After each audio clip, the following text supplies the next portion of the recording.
this is a cool place. I was taken aback by that. How is a cemetery a cool place? There's no ancestor of anyone who's scared of ghost means. Yeah.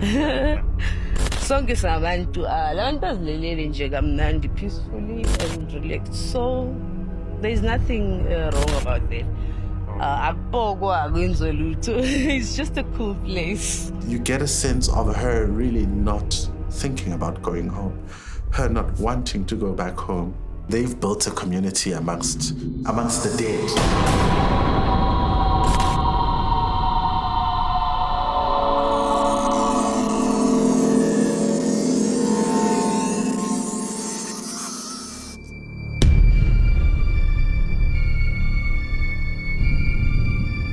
Those people burn it all, so they don't care. I mean, we went to school. Most of us here we went to school, but we can go look for a job, but how? Because we don't have identification. Everywhere we go, they tell us about identification, so we don't have a choice. We need to do the things we do. We recycle for a living, and that's how we survive. We decided to go in the evening because during the day, you would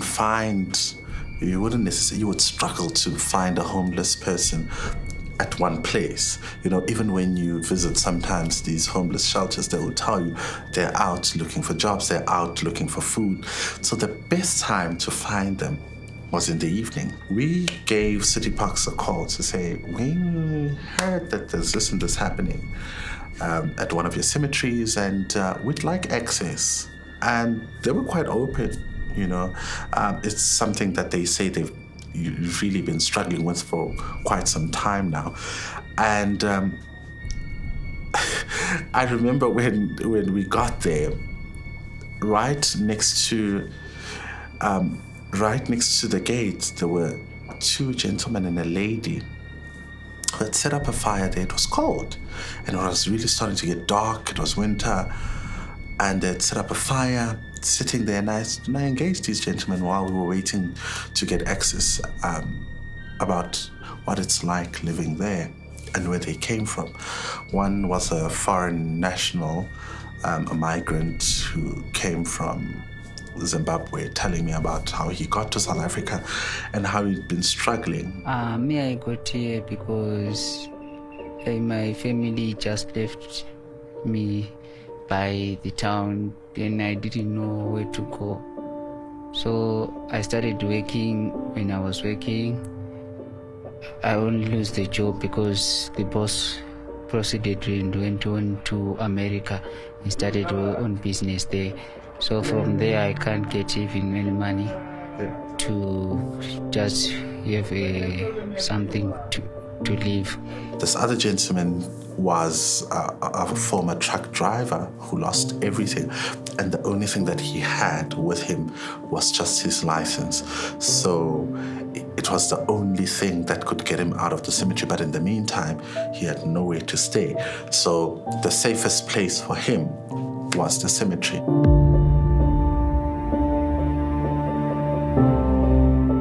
We also then got to start going into the cemetery with the security guards. We use our camera light to try and navigate.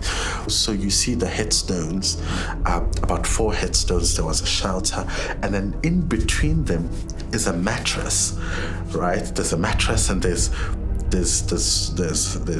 like food inside. On the side of the graves, there is a fire. You could see that this is where they cook. And this lady just comes out. And she starts, and this is off air, she has a conversation with us. We asked for permission, obviously, to film her. Would it be okay for you to speak to us about your life living here? And she was like, I don't have a problem, as long as you don't show my face. Yeah, we went live. And I was just so surprised because I'd just given her talking points and not necessarily the questions. And what she was saying there, this is a cool place. There are no ancestors here, answering those questions that we all want to know. I asked her about ghosts. She says there are no ghosts. She believes that all of these people that are buried here are sleeping in peace. There is no ancestor that is here. So it's a pretty comfortable, she says it's a cool place. She uses the word a cool place to live in, which basically highlights her plight, saying that at that point there is no way that she could have mended things with her family, and that's how she landed here at the cemetery.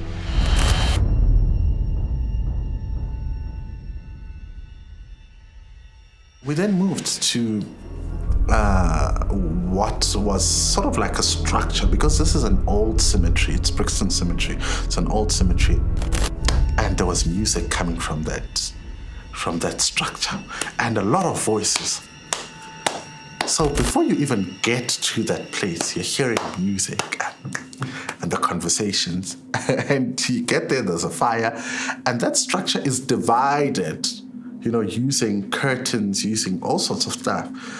There's someone's bedroom here, and they were like, what are you doing here?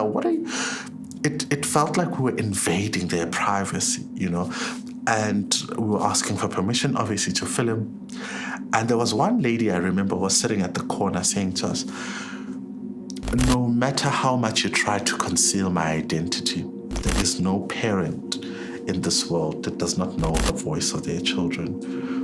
There is no parent that would not recognize their child on TV, even if you try to hide my identity. It's not like we don't have homes. We left our homes because of the circumstances. And you putting us on television, would you letting our parents know where we are? And we don't want that. We don't want to be a part of your filming. We don't want to be a part of that, because a lot of us have different struggles. There's some of us who are struggling with substance abuse. There's some of us who ran away from home because of, sexual assault or all of those kind of things. So we don't want to be put in a position where we're telling our stories and we're telling our perpetrators, we're telling our families where we are. So, and we don't think that they'd be happy seeing us in this condition. So we don't want to be a part of that. Abangani bami babulewe or kwenzakaleni angazi ukuthi kwenzakaleni mara leyo sini leyo abanyamalele for yona sinyayivuma ende ngiyayazi ende nginonyembeza wayo mara kodwa lo muntu lo ongilandelayo emuva ngiyasibuza ukuthi yena lo muntu umuntu onjani ongenanyembeza, umuntu onamateksi unemali yonke yamateksi mara kodwa ubulala abantu abangenasona abayithu. Yabo nami kanje angikhona ukubuyela ekhaya kungenxa yakhe loyo umuntu loyo. We also heard reports of children living there, families that live with young children there because of the fact that they don't have homes. So it was really heartbreaking looking at the circumstances there. Another thing, why are you moving from the streets to a cemetery? And a lot of them were citing safety issues, saying that it had become very dangerous living in the streets. There were groups of people, there were gangs in the streets, but also they were telling us about how police are also, the problem in the streets, removing them from certain places, sometimes beating them up, sometimes arresting them. So it's better for them to move to a secured area where there are security guards that are looking after the cemetery, but also where there would be other people that would assist them in feeling safe. Ukuze size la emathuneni asanga ngoba siyathanda kunabantu abasicindezelayo abashayayo ebusuku makulelwe so ebusuku ngaboma 9 ama-security nama-Pakistani sibalekele e-graveyard nathi kuze sihlale lahlalanga ngoba siyathanda siseduze kwe-fence ukubonisa ukuthi nathi amathuna siyawasaba mara asinayo i-choice. For now I don't have choice because I don't have anything. I don't have job. Even my family is not here, so I decided just to come and stay in the cemetery for the meanwhile, because last month we were being chased by the many security companies around the streets. I don't know where they want us to go, so I just decided to come and stay in the cemetery.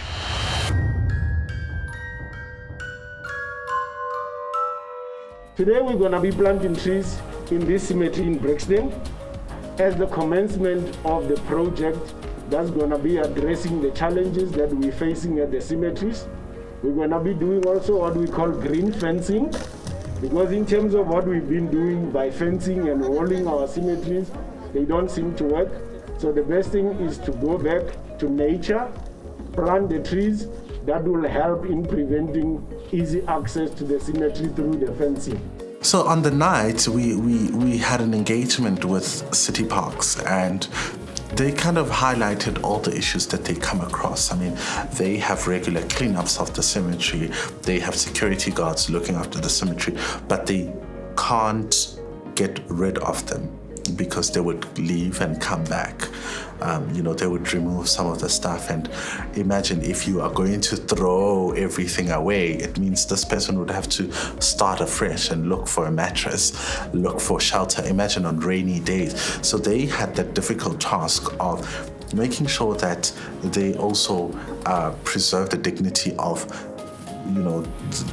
the deceased, the people that died, but also for their families, because can you imagine visiting your loved one only to find someone sleeping, on top of the grave? Some people go to cemeteries very early in the morning. Some people's cultures would dictate that they go very early, and you'd find someone sleeping and they don't want you to disturb them. So what about the families then? So they had and they still do, they still have a difficult task of balancing between the two, of saying we don't have the mandate to kick them out, but also we have to keep the space clean. We still have to respect, the families of the people that are buried there.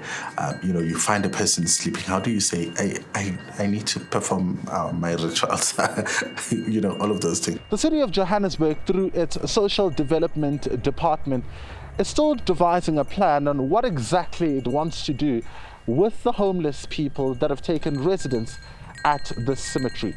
At the same time, there are talks of gathering funds through the finance department to erect a fence, but that will be safeguarded by the security. The planting of the trees are seen as a long-term solution to securing the cemetery. We also need to maybe review our policies around the management of shelters and see how we can accommodate them and their needs, because it seems like we might not clearly understand how they make living and how they live on the street. And if we take them to these shelters, we're sort of like suffocating them.